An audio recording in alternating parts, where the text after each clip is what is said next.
Please be advised that the views and opinions of the host and guests do not reflect those of the station, the management, and its network.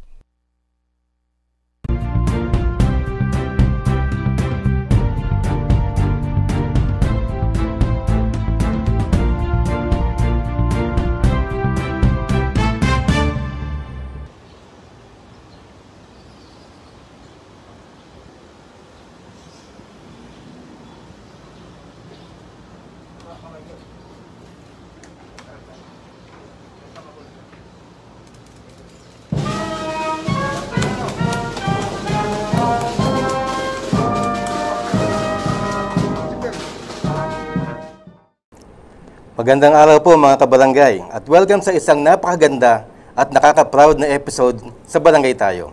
Ngayong araw ay makikilala ninyo ang isang magaling na konsehal na sobrang ramdam ang kanyang tulong sa mga barangays na kinasasakupan niya. Pero bago ang lahat, balikan natin ang mga fruitful activities na nangyari at ginawa ng ating host ngayong linggo. Miss Mai? Dito sa Barangay Tayo ay lubos kaming natutuwa sa magandang balita na ang mahal na ama ng mga barangay ay nag-oath-taking bilang Commodore sa Philippine Coast Guard Auxiliary or PCGA. Alam niyo po, Yusek at Kags Butch, nabanggit ko po kanina ang ating GNN President na si Mr. Philip Chen ay isa ring Commodore ng PCGA. At panigurado, marami ang suporta na inyong magagawa para sa Coast Guard, hindi lang sa panahon ng pandemya, kundi maging sa ilan pang pagkakataon na kailangan ang PCG ng ating suporta. And now, Commodore of the Philippine Coast Guard Auxiliary at patuloy pa rin sa kanyang pangunahing tungkulin bilang ama ng 42,046 barangay sa buong Pilipinas, let's welcome DILG USEC Cap Martindino. Good day sa ating mga kabarangay at of course sa 42,046 barangay at sa buong Pilipinas. Ako ay bumabati sa inyo nang sana po tayo ay ligtas at sana po tayo ay sumunod sa patakaran ng ating pinatutupad ng Interagency Task Force, most especially dito sa COVID-19. Ako ay nagpapasalamat dahil ang aking mahal na studio ay maiko-cover ngayon kung ano ang kahalagahan nung ako ay na italaga at yung doning at oath-taking dito sa Philippine Coast Guard. Maraming salamat, Yusek, at congratulations. Talaga naman nakaka-proud sapagkat ang ating pong ama ngayon ay isang Commodore. Yusek, na banggit ninyo sa inyong oath-taking at sa inyong speech doon po nga sa Philippine Coast Guard na dream come true nyo po ito. Bakit po naging dream come true para sa inyo ang maging kawani ng Coast Guard? Actually, kaya ko nasabi nga this is a dream come true. Unang-una, naging controversial tayo dito dahil yun na nga, nasama tayo dun sa isang organisasyon na may problem pala sa Philippine Coast Guard Auxiliary. Kaya't ako, ang laki ng aking pasalamat sa ating Admiral, ang commanding Admiral ngayon ng Philippine Coast Guard, si Admiral George at sa kanyang pamunuan. Maraming salamat dahil ito na ang umpisa legally, no? Na ang aking pakikipag-ugnayan sa Philippine Coast Guard Auxiliary at natutuwa ako. Ang ating boss ay si Commodore Cheng ay makakasama ko at malaking programa ang aming magagawa, lalong-lalo na sa lahat ng barangay sa buong Pilipinas. Alam nyo ba na there are only 18,000 ang ating kawani at ang ating mga officers and members of the Philippine Coast Guard? Pero ang Pilipinas ang isa sa pinakamalaking coastline sa buong mundo. Kaya lang ang nalulungkot tayo, no, ay napapagsamantalahan ang ating karagatan, ang ating likas na yaman, lalong-lalo na sa katubigan. At dahil dito sa aking pagkatalaga ay talagang i-encourage ko ang 42,000 barangay, lalong-lalo na doon sa tabing ilog, estero, dalampasigan, mga isla, ay magiging kamukha kayo ng inyong lingkod na isang opisyal ng Philippine Coast Guard Auxiliary. iniimbitahan ko na rin ang aking dalawang co-host, si Kagawad Boots at si SK Mai, na makasama ko din at maging sa U-taking ay magawa natin, no? At sa totoo lang, napakarami ang magagawa natin. Okay, Mai? Yes po, congratulations po muli, Yusek Commodore na po ngayon ng ating TCGA. Yusek, sa episode po natin na ito, maaari niyo po bang ibahagi sa amin ang tungkol sa bagong bill na ihinain sa Kongreso, ang House Bill number 0092 na inihain ni Representative Edgar Nay Sarmiento o ang immediate disqualification of convicted officials. Tungkol po ba saan ito?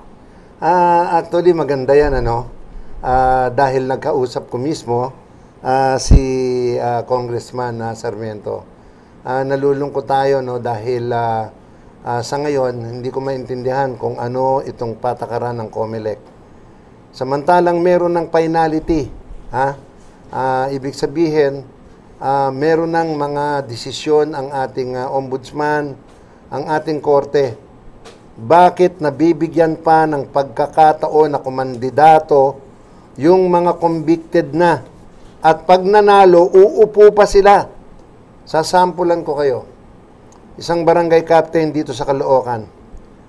Siya ay nahatulan sa kasong rape. Tapos, tinanggal na siya ng Office of the Ombudsman.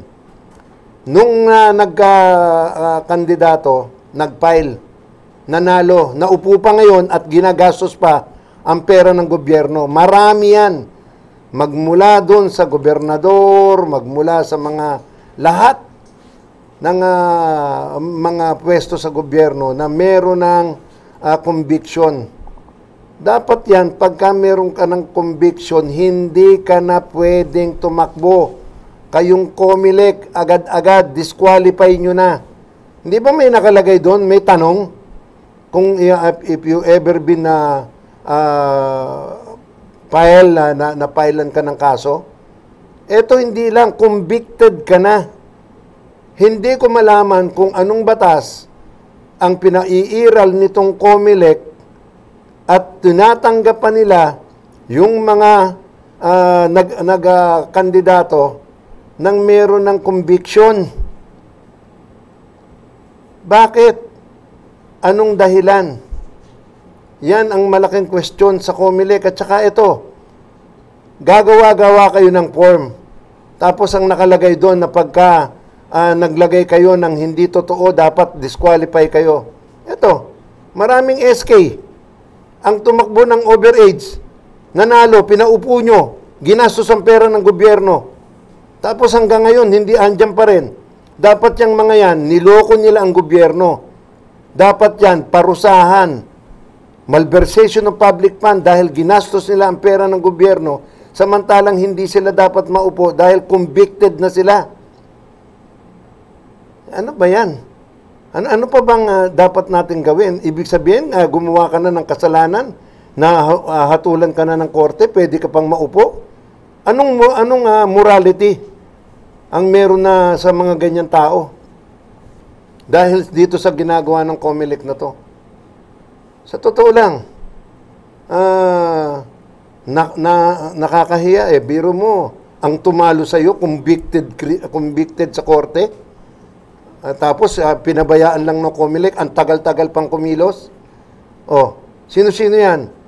Yung mga 3-termer na barangay captain, barangay official, nakatakbo pa. Tapos yung mga, yun na nga, sinabi ko na nakasuhan, tapos convicted, nakaupo pa ngayon. At ginagastos ang pera ng gobyerno. SK na overage, samantalang nakalagay doon sa application mo na pagka ikaw ay nag-apply, dapat ang edad mo ganito lang, on or before. Bakit pinaupo nyo pa? At saka dapat yan, kinasuhan ng gobyerno, kinasuhan ng syudad.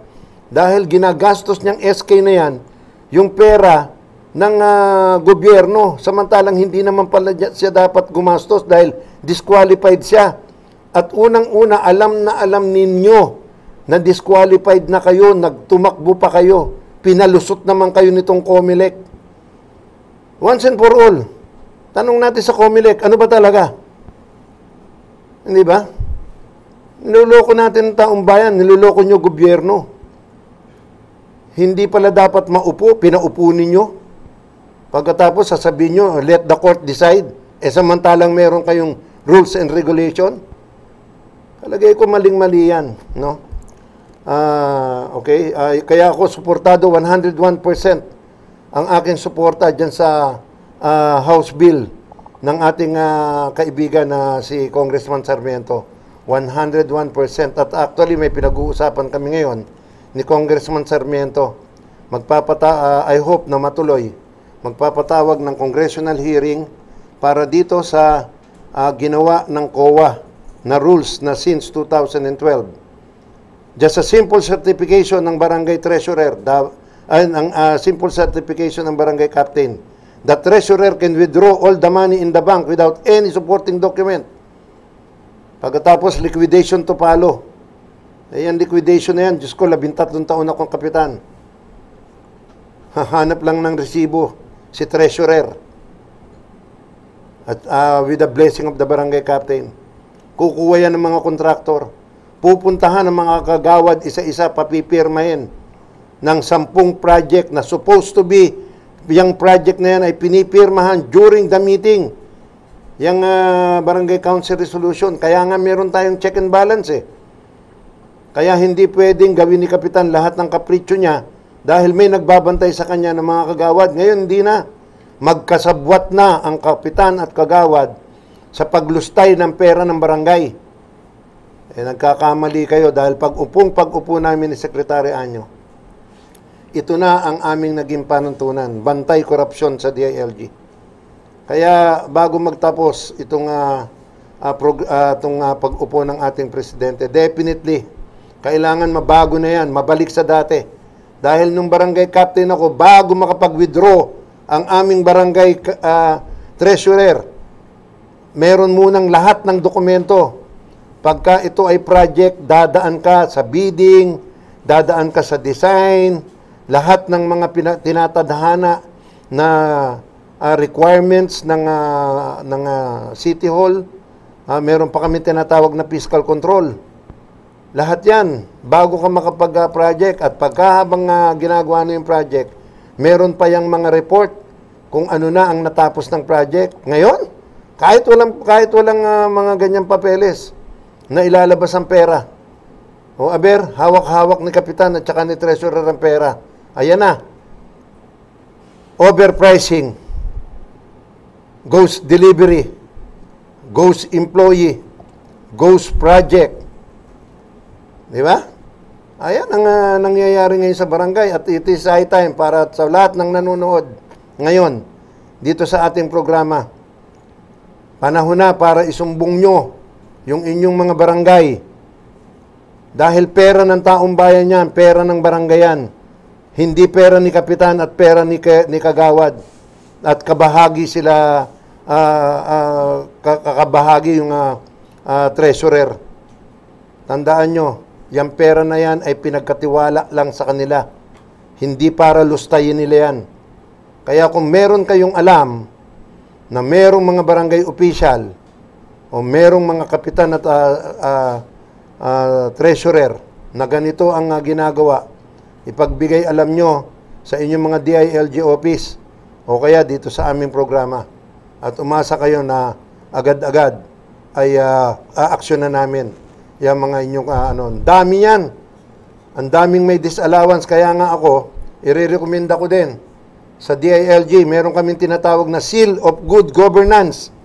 Merong mga mayor, merong mga city mayor at saka mga municipal mayor na nakakuha niyan. Ako, kontrahin ko yan. Bakit? Bibigyan kayo ng Seal of Good Governance samantalang ang dami-daming barangay ninyo ang may disallowance. Anong ibig sabihin? Hindi nyo chinek ang pananalapi ng barangay. Ngayon, itong si Villaseñor, merong inihain na Seal of Good Governance sa barangay. Pag hindi kayo nakapag-liquidate ng inyong mga pananalapi, asahan nyo, i-recommend ako na huwag kayo manalo sa Seal of Good Governance. Dahil yun lang pananalapi ng barangay, hindi nyo matupad. mananalo pa kayo ng seal of good governance? Yan, ako, i-recommenda ko mismo kay Secretary Anyo na lahat ng mga mayor municipal at city mayor na hindi nila na-liquidate yung mga pera ng kanilang kanya-kanyang barangay, hindi nila na-supervise, wag manalo dito sa seal of good governance. Ano tayo, magka-tinuan na tayo dito, di ba? Sabi nga ni Presidente, ang gusto niya ay magkaroon ng good governance. Di ba? Okay, Maraming salamat, Yusek. At tama po sinabi nyo, it's about time sapagkat kung mag-express lang po ako sa akin ng konting sentimento, minsan administrative case sa laban sa isang kapitan o isang kagawad o isang konsihal, nagkakaroon na ng perpetual disqualification. Pero yung iba convicted in a criminal case, nakakatakbo pa rin. Ang importante hong nilalaman ng bill na ito ay to immediately bar anyone convicted of corruption by the Sandigan Bayan from holding office, even while an appeal is pending. Ibig po sabihin nito ay hindi pwedeng tumakbo ang isang convicted of corruption kahit na wala pang final judgment sa kanya. Ano po ba bilang ama ng barangays ang magiging effect po nito pag halimbawa nakapasa na po ito sa Kongreso? Hindi, tama-tama yun. Nakalagay na, at saka masususugan natin yung yung nakalagay dyan na yung form na pinipirmahan namin dyan sa sa COMELEC. Paggawa-gawa pa kayo ng form, meron pang mga take out na nakalagay dyan na ikaw ba ay nakasuhan? Ayun pala ito, nakumbik. Nakalagay doon, hindi. Yung pala nakasuhan, di dapat agad-agad sinuspindi nyo. Pagka nireklamo, suspindi nyo agad dahil niloko niya ang COMELEC. Niloko niya ang bansang Pilipinas. Niloko niya ang gobyernong Pilipinas. Ayan yun. Tama po. Maraming salamat. Dito naman tayo sa magandang news galing DILG. Mayroon pong magandang balita from the DILG ukol sa 16.44 billion Barangay Development Assistance Program, which will bring infrastructure and development projects to some 822 remote and neglected barangays nationwide that have been cleared of communist influence by government forces since 2019 rather. Yusek, ano ho ba itong magandang programang are? Alam mo, kami ni Secretary Esperon, nakapagkwentuhan kami. Sabi ko, Secretary, gano'ng kadami na lang ba yung NPA? Sabi niya, during that time, mga more or less, nasa 3,000. Sabi ko, may 200 tayong more or less 200 na pulis. 200,000 na pulis. 200,000 na sundalo. Ako, ang barangay, ang tauhan sa barangay, 6,095,000. Hindi natin kayang talunin itong 3,000 na lang na to. So ngayon, ang galing ni Secretary Esperon, dito na ipinanganak yung tinatawag na LCAC. End Local Communist Armed Conflict. Hindi na tayo makikipag-usap kay Joma Sison sa national. Doon na tayo sa local, makipag-usap tayo sa kada munisipyo, probinsya, yung mga local communists nila doon.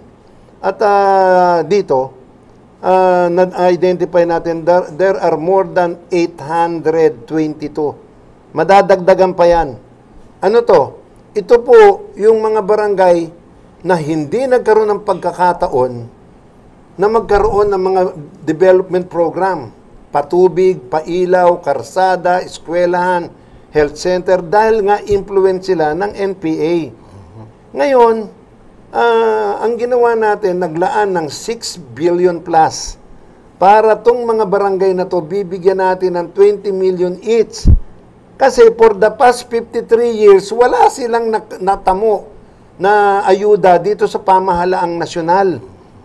Wala silang natanggap. Kaya ngayon, ito ang ibibigay sa kanila para naman maramdaman nila na sila ay hindi pinababayaan ng gobyerno at ipinapahabol ng pamahalaan ni Rudy Duterte na ito ay tuloy-tuloy na programa na ibibigay natin dito sa mga malalayong barangay. Pagkatapos, binabaril pa ito o tinitira pa nitong mga oposisyon na sabi, gagamitin lang daw sa insurgency. Hindi po. Gagamitin daw sa eleksyon. Hindi po. Iilan lang ang mga botante dyan dahil parpla nga eh. Malalayong barangay ito eh. Paramdam lang natin na may gobyerno Dahil for the past 53 years, hindi nakaranas ng sarap itong mga taon to. Naglalakad sa eskwelahan, 4 na kilometro, 5 kilometro, dadaan sa ilog, bundok, dahil walang eskwelahan. O ngayon, eto na.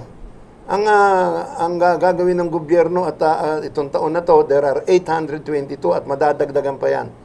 Ito po ang tulong sa mga barangay. Ayan po, kaya ngayon, binabalangkasan ng DILG, yung mga barangay, inaayos na natin yan para matanggap nila ngayong taon, yung 20 million nila. At barangay magsasabi kung saan nila dadalhin yung pera na yan.